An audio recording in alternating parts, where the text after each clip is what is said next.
Very good afternoon, Neeta ma'am. My name is Sahil. I would like to welcome you to another episode of Thoughts on Education. And first of all, I would like to thank you for joining us and taking out time for an interview with College Building. Pleasure all mine, Sahil. Thank you for inviting me. So, ma'am, basically, before starting with the interview, I would like you to give a brief introduction of yourself to our audience.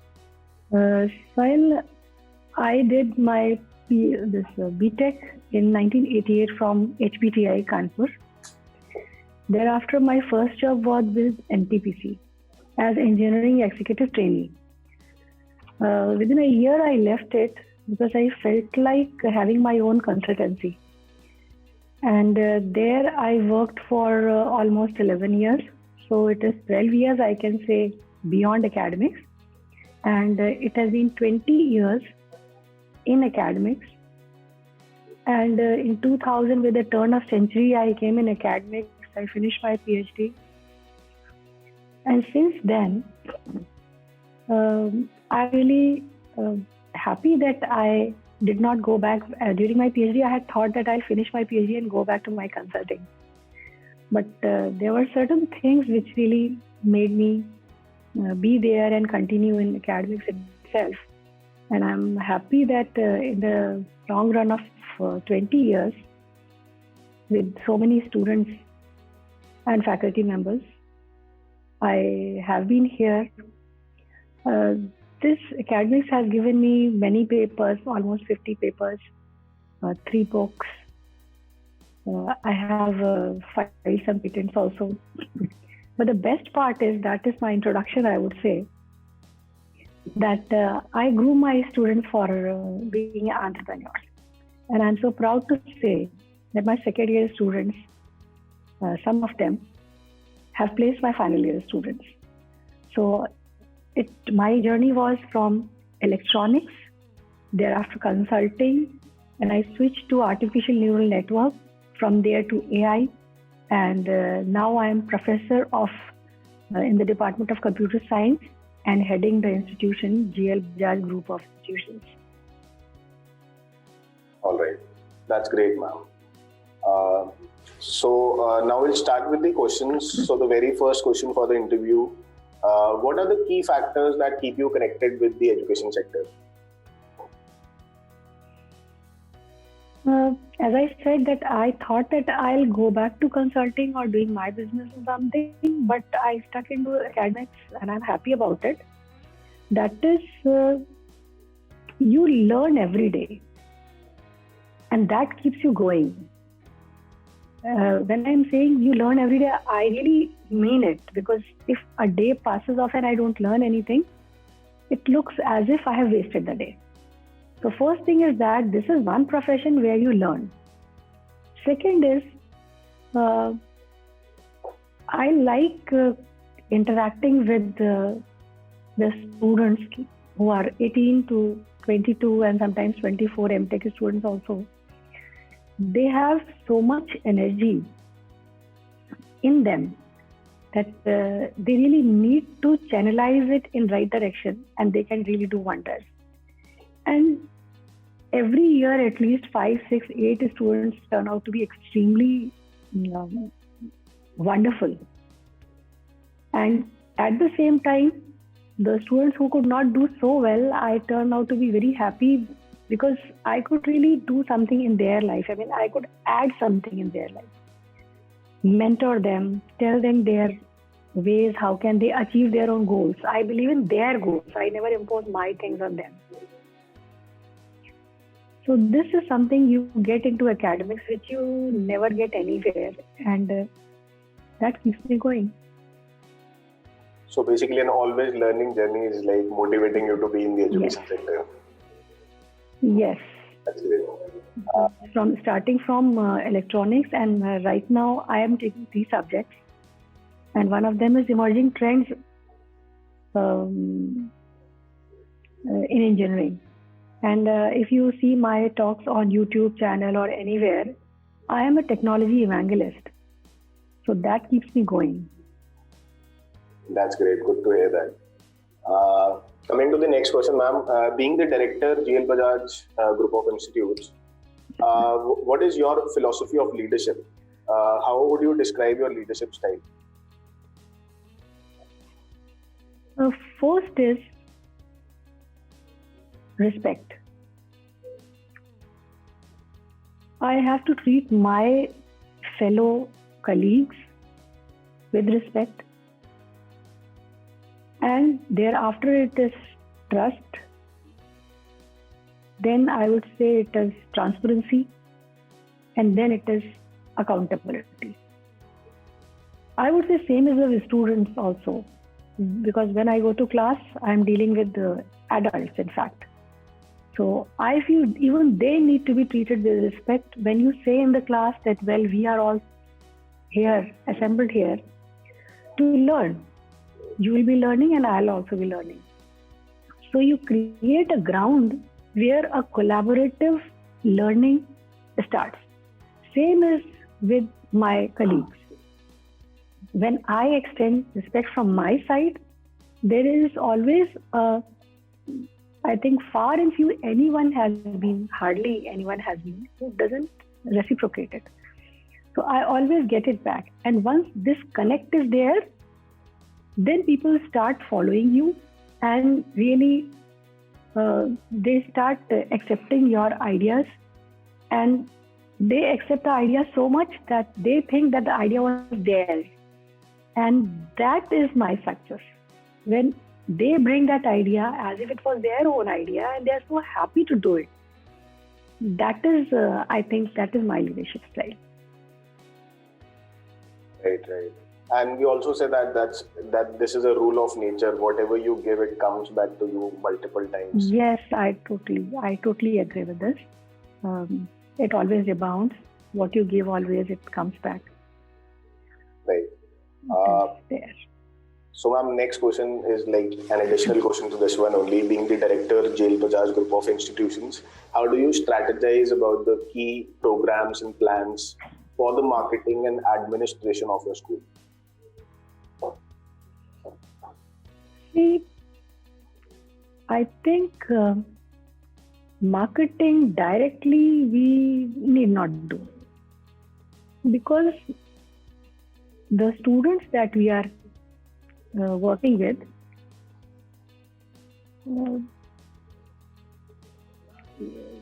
they are not my customers, they are my products. So when my student goes into, I would like to describe it a little, because when you consider the student as your customer, what happens that there is a different understanding between you two. If I consider them my customer, that way means that they should be having the product which is excellent. So everybody must have A grade. Everybody must have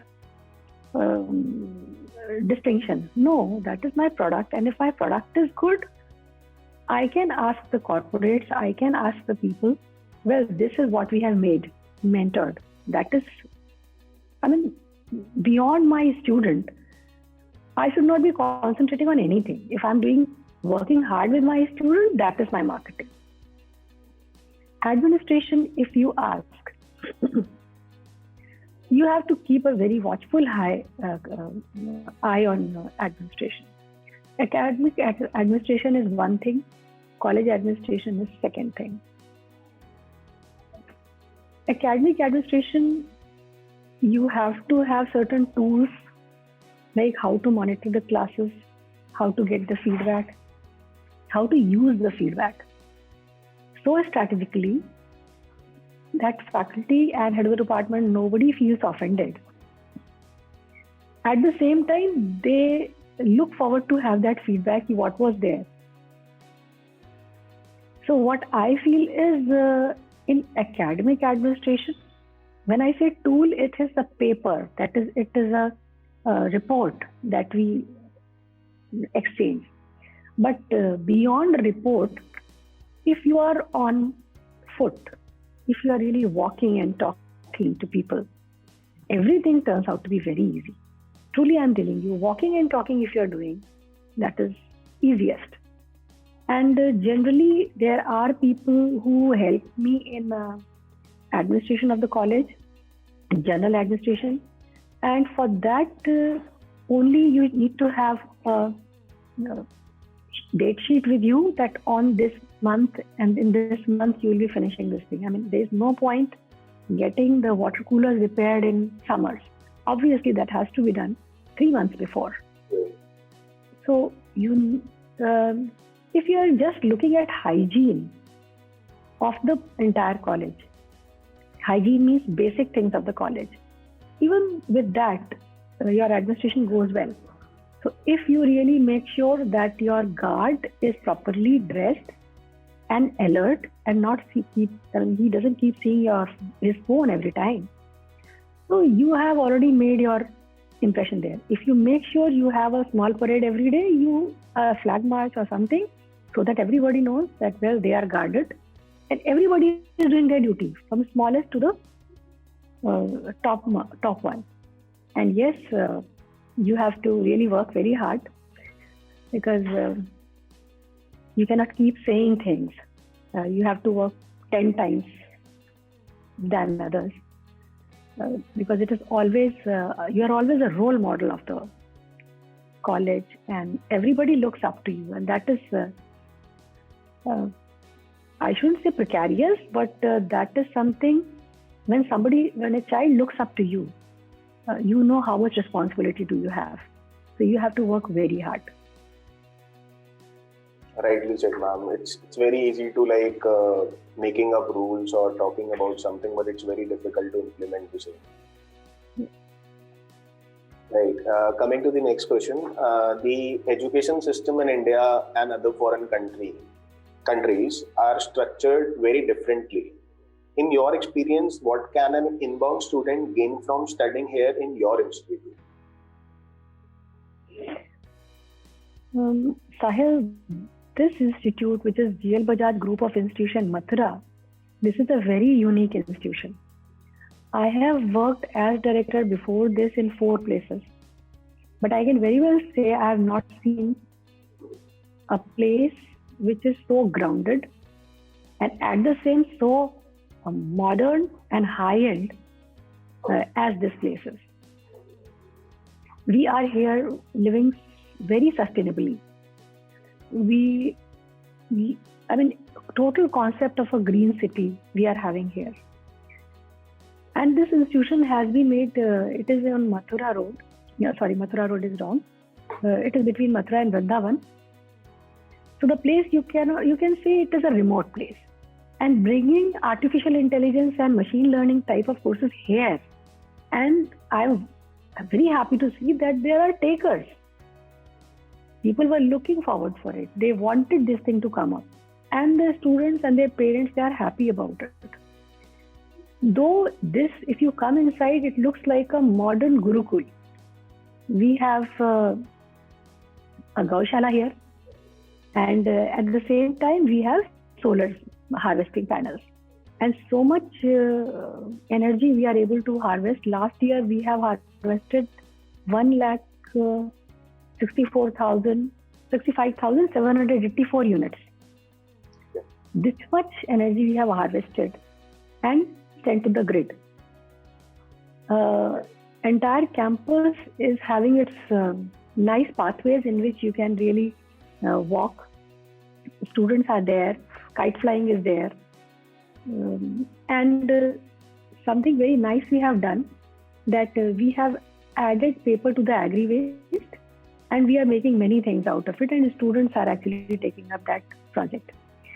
At the same time, we are taking care of the nearby colleges and everybody here because we have a communication clinic. This communication clinic I should say that is the best practice of the college.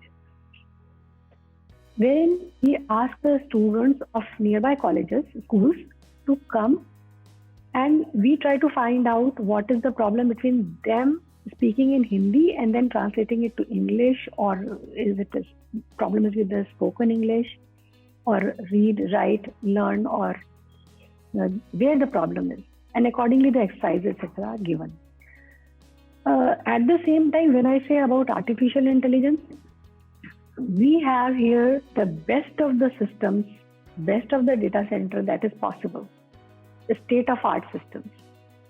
So we are giving them all facilities. The classes are, when we had remote classes, we did it, and still we do it, online and offline together. We record the classes. At the same time, if the student is at home due to something, he is not well, he can take up the class with sitting at home also. But now he has to take permission. Earlier it was as it is. And if the student comes to the class, we are always open for them. So this all makes this, and well, all the classrooms are air conditioned. Obviously, we are having very nice classrooms. So this total system makes a very conducive space for the students to study here. All right. So you've taken care of all the kind of facilities that are required for a student to comfortably study, even being in a remote area. Yes, that is there, and that too we are into sustainability also. That's great. That's great. Yeah. Now I'm talking about the curriculum. How does the curriculum of your college into different subjects ensure the best practice of the industry? Sahil, when we talk about curriculum, as you know, we are affiliated to AKTU. So we have to follow that curriculum. That is one thing. But that is the minimum curriculum that we have to follow. Right. We can do many more things beyond that. So how do we do it? We have a panel of mentors from industry. So they have their webinars every 3 months with their students. And in one webinar, there are something like 100, 120 students in each webinar or more sometimes. So they keep asking the students and they keep giving their feedback about what is happening in industry. So if we find there is some technology, some skill which is needed in the industry and we are not teaching that in the curriculum, then we quickly add it up as a small capsule with maybe a week's classes or maybe a 2 days complete sessions.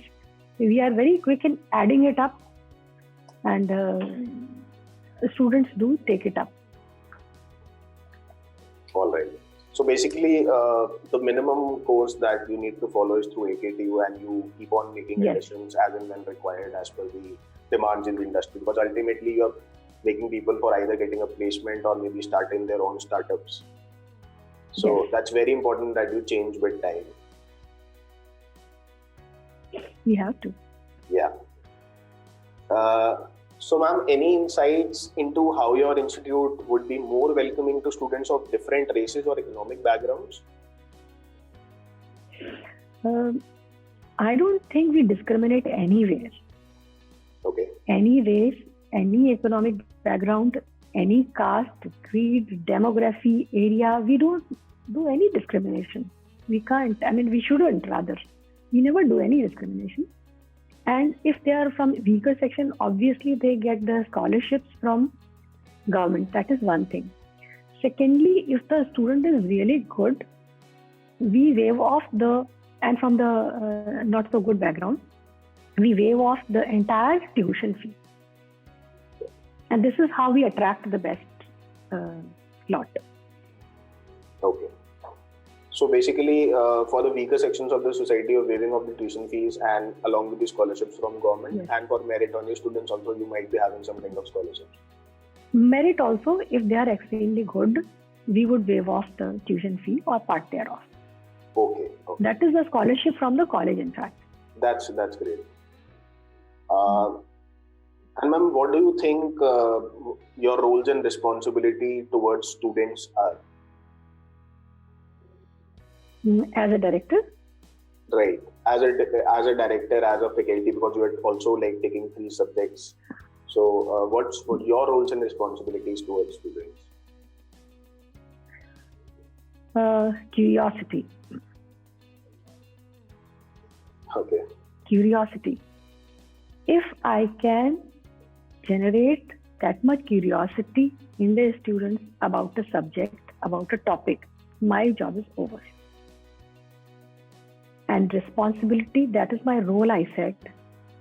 and responsibility that when they are in the institution for round the clock 24 hours, so they must know they have somebody they can always go to, approachable, and who would listen, and who would really try to make them make an environment which is really conducive for them to study. That is the thing. As a director, certainly we have mentors, very strong mentors, and for 15 students, even I am the mentor. So I know their goals, what they want to do, and accordingly I guide them.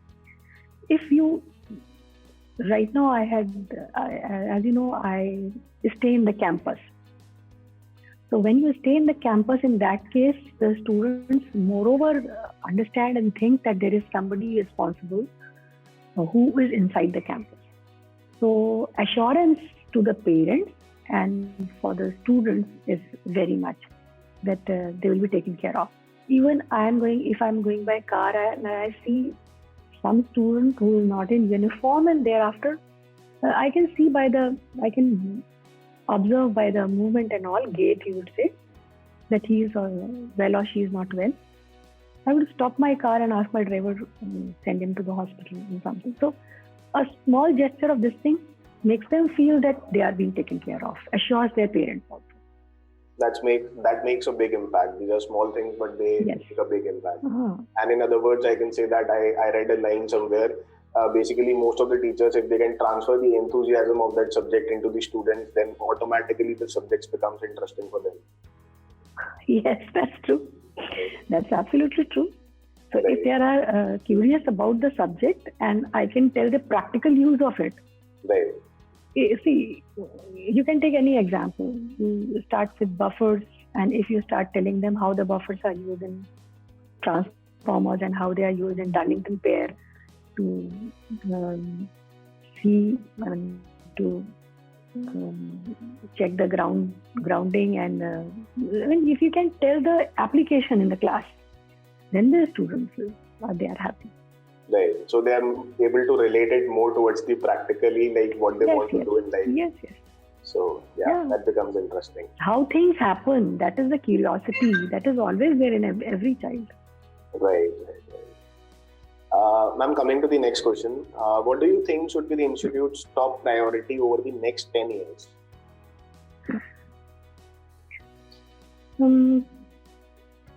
I think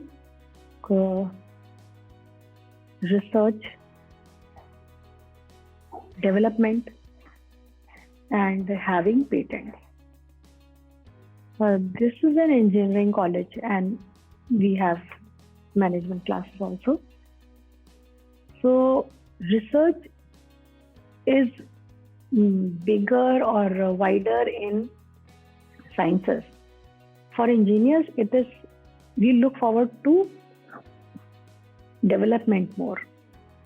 So this is why I used research and then development and then having patents.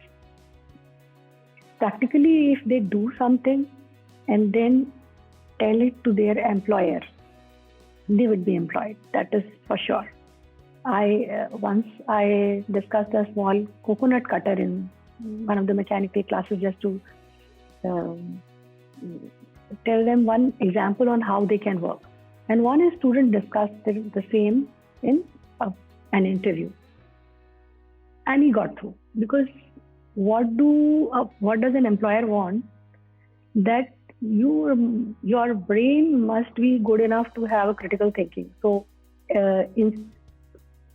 instilling with them the critical thinking and thereafter design thinking.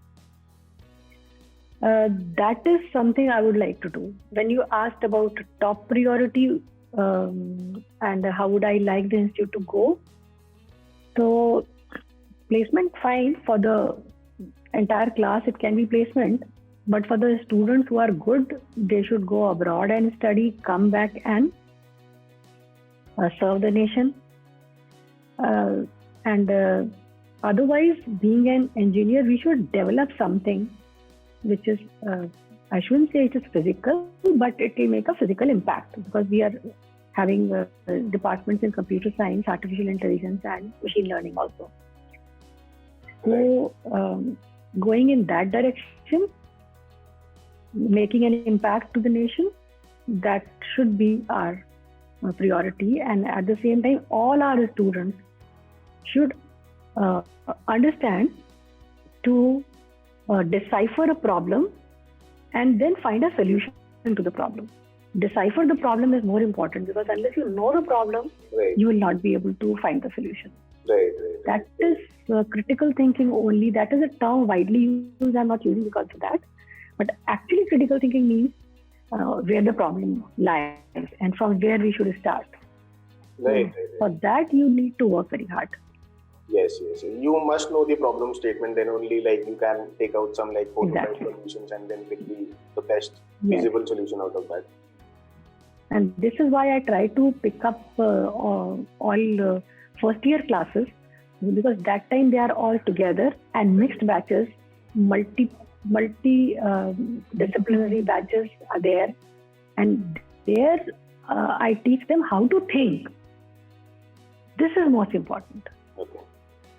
So basically creating a mindset to go in the right direction in the very first year is very important. Yes. Yeah. So that's great, ma'am. Coming to the next question. When you first came to GL Bajaj Group of Institutions, what was your vision for the institute? Has it evolved over time, and how far in implementing the vision are you? See, when you join an institution, you do not change the vision over time. Vision is a very big word. So, if I ask you the vision of ISRO, that is the study of space. So that is such a broad vision. Right. And if you see the mission statements, they are we'll be creating the vehicles and we'll be having mission to Mars or something like that. And then goals are that we'll be making this PSLV and all those things. So vision is such a big thing, and every promoter has a vision which is where he sees that the education and technology, if this sector is technology, he must be able to produce best technocrats, at least in the nation, and thereafter globally also. So I don't think I would like to change the vision. But yes, deciphering the vision again to make small chunks of it and going forward with it. I made a small plan, rather a very exhaustive plan. It is a 20 years plan and divided in 4 years. How I would go, because 4 years we have a batch, size is 4 years. Right. So how would I like to inculcate things into one batch? So that way I am dividing it, that is in my brain, and part of it I have discussed with my colleagues, head of the department, everybody, and we are together aligning ourselves to the vision that our chairman has. Okay. And what's the vision of the institute? Just an add-on to this question.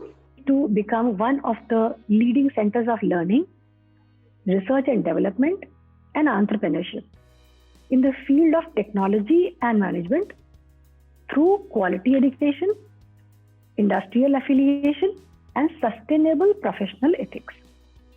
All right. Yeah, so we will go into technology and management, we'll do research and development and entrepreneurship, and we abide ourselves for quality education, industry affiliations, and we will do it in a very sustainable, professional, ethical manner. All right. That is the vision. Right. And basically you have divided basically reaching this mission, this vision. So you have made a 20-year plan wherein you are trying to implement things in the next batches, next 5 batches. That's why you understand that Gantt chart, no? Right. There is a Gantt chart. So you Right. divide that into small term goals and large term goals. Yes. So So that with small term goals, we are Right. Got it. we are happy that we have achieved something in 6 months, 8 months, 10 months, 1 year. And we can be happy about it and keep working. Yes. And you have at the back of your brain, you have your entire vision somewhere at the back of the brain, Right. which will be 25 years, something 20 years. That's the long term.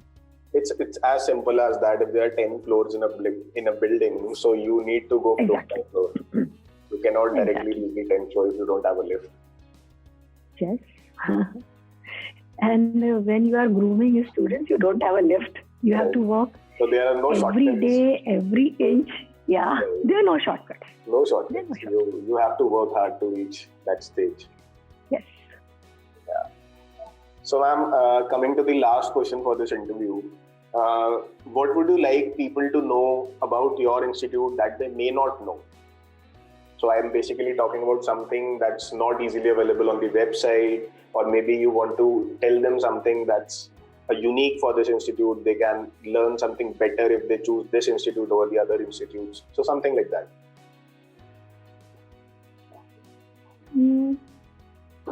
See, the new education policy this time has certain emphasis on cognitive skills. Yes. So there was our education system was fragmented, and there was very less stress on cognitive skills. So here in our institution, we do the curriculum as everybody does, but we ask the student to always stand and speak from day one, so that they can present themselves. That is the first and smallest of the things. Right. And then I will tell you, Sahil, 90% of the people do not know how to listen. Yes. They simply wait for their turn to speak. So listening, when you listen properly without waiting for your turn to speak, in that case, you do your homework properly. And in that case, you tend to put very less time when you are actually working. We also look forward to holistic and multidisciplinary development of a child. When I say multidisciplinary, you will be, though it is, maybe some colleges or maybe they are doing it, but we have accepted projects, final year projects, which are multidisciplinary. And what we have added to it is we ask the student to present their technical paper in some conference, in some publication, before they give it on the project file to us. So what do students learn in MTech? Drafting, writing, presenting themselves in writing and in some conference at the same time. They learn all those things during their 4-year program. So when they go out, they are able to tell even the MTech students what is formatting as per IEEE and things like that. So we try to add science and as per the curriculum, your open electives, core papers, and added to that, these cognitive skills. Right. So basically, you're adding these things along with the regular curriculum. Yes, that's great. That's something unique. And when one batch completes a project, that batch writes a futuristic, right? So that futuristic becomes project for the next batch, and then for next batch, and then after 3 or 4 years, you can ask for some funding from government if you want, or at least those projects are not lying in a garage. Somebody is there to tell enthusiastically, and we pick up one student of pre-final year and one student from second year also to complete that project.